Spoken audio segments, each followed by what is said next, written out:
First, I wanna clear things up. I am not better than Etho. Wait. I'm not better than Etho. He can make complicated things and I make complicated things simpler. I'm gonna show you how I make complicated things simpler, but first I need a platform. Okay, this is so much better. I have a platform now to demonstrate this. So first we're gonna play with the Etho hopper clock. If you don't know what is a hopper clock, it's essentially a clock with hoppers. Yeah, by the name, hopper clock.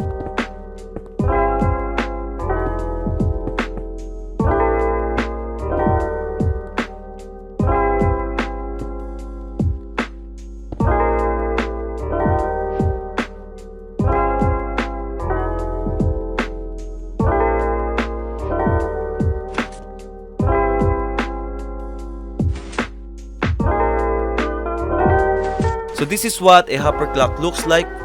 We've got pistons that is shifting the redstone block left and right, and we've got these hoppers that is distributing items to each other. So essentially a hopper clock is just like a redstone clock. It's just a bunch of turning on and off, and it's just the same as this one right here. If we put the redstone dust, these redstone dust will get powered and unpowered by this redstone block. And yeah, it's practically the same, but hopper clock is practically longer. You can put more items here to increase the delay between the on and off state. So yeah, these are used for farms like melon and pumpkin farms. You can use this on, I don't know, oh yeah, the mob farm, the hostile mob farm. You can use this to automate hostile mob farms, stuff like that. And of course, I found a way to make this simpler.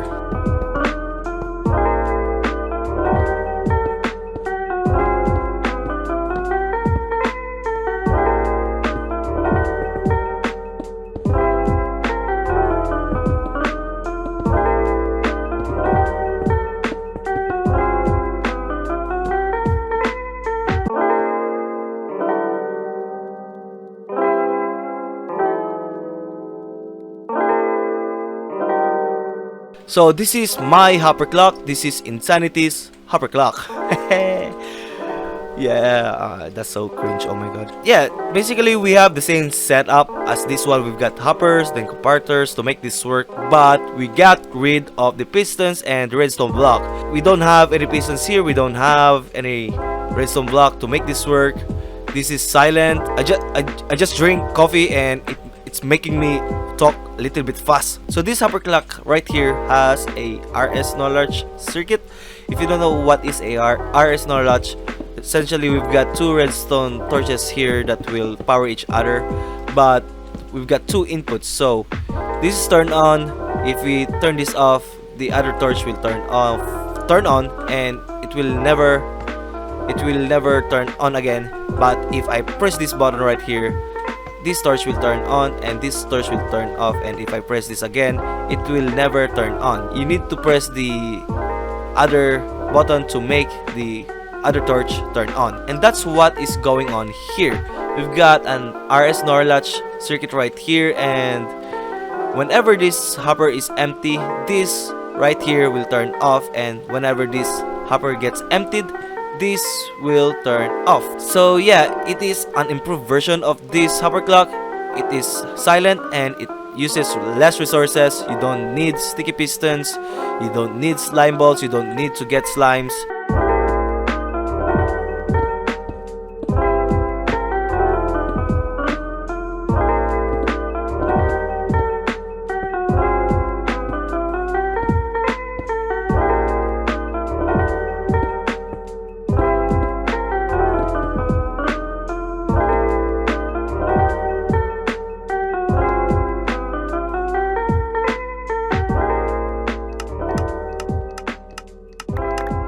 So the next design that I will showcase is the dropper system.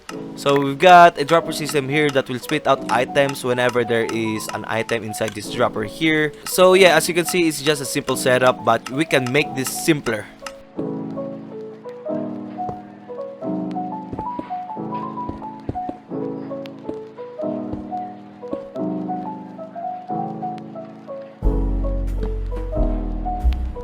So as you can see, this is a much simpler setup. If I just put items inside this hopper, it will make a tune. Yeah, can dance with this dropper system. The most important thing here is we don't use any repeaters. So we've replaced the repeater with this note block right here. You can turn it off if you put a block on top of it. But yeah, you can see we've got less resources here. We don't have 2 repeaters. You don't need to smelt more stone for you to make more repeaters, and instead we use a note block to actually update this dropper. So what's happening here is we've got a comparator here. This will detect if there's an item inside the dropper. So this comparator will power this redstone dust here that will lock the hopper, so it will not allow any more item other than 1. You can see it's only 1 because this will break if you have more than 1 item inside here. So yeah, you just need to put the items inside the hopper. Most likely all of the items will come from this hopper, then it will be put to this dropper. So we've got this dropper system here that is so simple. You don't need 2 repeaters to make this work. Then this comparator right here will power this redstone dust, which will bad power. If you don't know what is bad powering, essentially we can power the piston diagonally. So you've got a block here. Let's power this block with a lever, and if we give this an update, then it will extend. So yeah, we've got a weird redstone powering here, and if I break that, then it's no longer powered, but it stayed extended. But as soon as we give it an update, it will retract.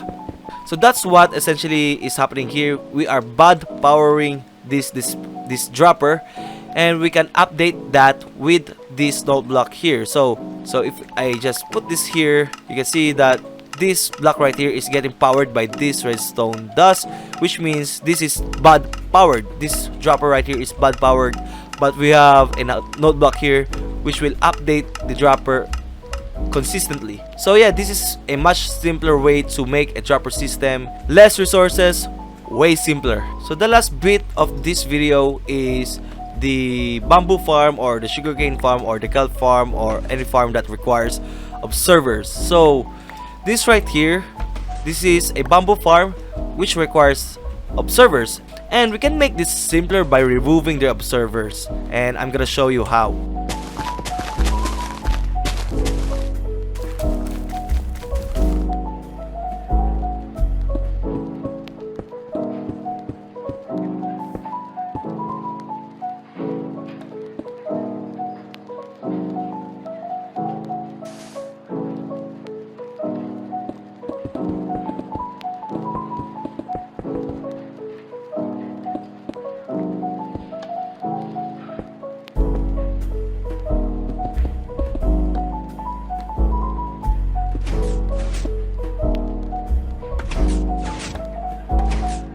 So as you can see, this works just the same as this one.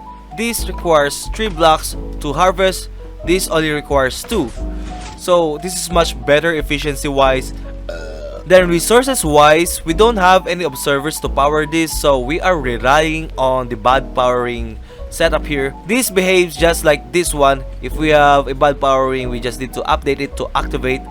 But this right here, we are using this piston right here to make this to fix itself. So essentially we have this piston right here that will get bad powered. So we gotta bad power it, we gotta activate this block right here, we gotta power this block.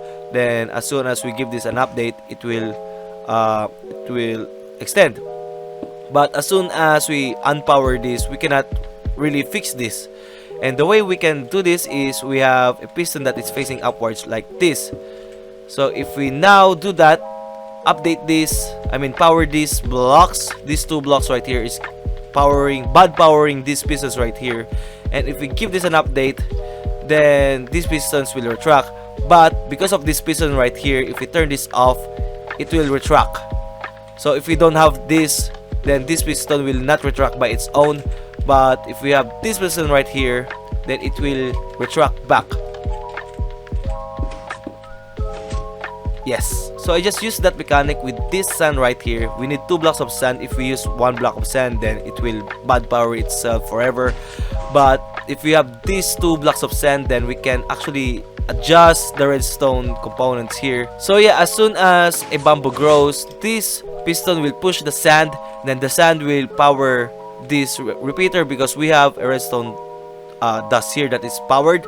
Then the sun will go up, the repeater will get that, then it will turn off this torch, turning off this redstone line here.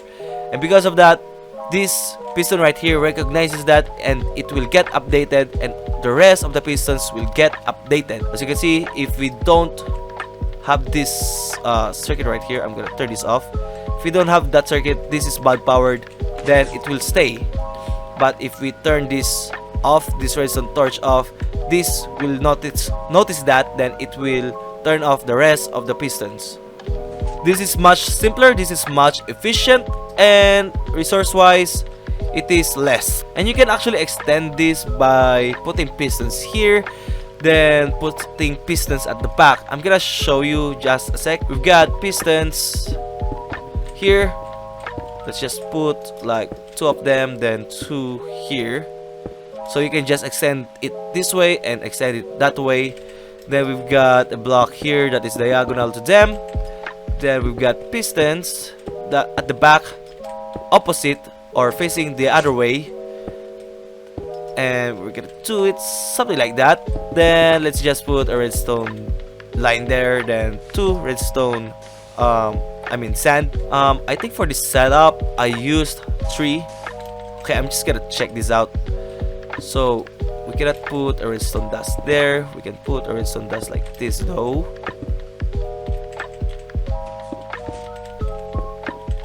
Then we need blocks there, redstone repeaters here in 3 ticks. We cannot use 2 tick repeaters here because it will break. I used this in a server, then yeah, it breaks. Then lastly, you just need a block here, redstone torch, then blocks going like this, then redstone dust. So this is the setup to extend this. You can make more pistons here, just extend the redstone line. But essentially, oh wait, I actually forgot to put the levers here. You need to put the levers here. Yeah, 2 levers, then turn them on. So yeah, you can just extend this all the way there, then use a bunch of repeaters to make this work. But essentially, this is how you extend this. It's practically the same setup right here. We just squiggle around here to make this work. And that's the end of the video. If you have learned something new here, then make sure to press like on this video. And my goal is to get 5,000 subscribers, so if you want to help me reach my goal, then please subscribe. Also, I'm gonna post the word download of this word in my Patreon, so if you want to download this for free, then check my Patreon out. And lastly, if you want unlimited fuel for your furnaces, then watch this video here. Yeah, bye!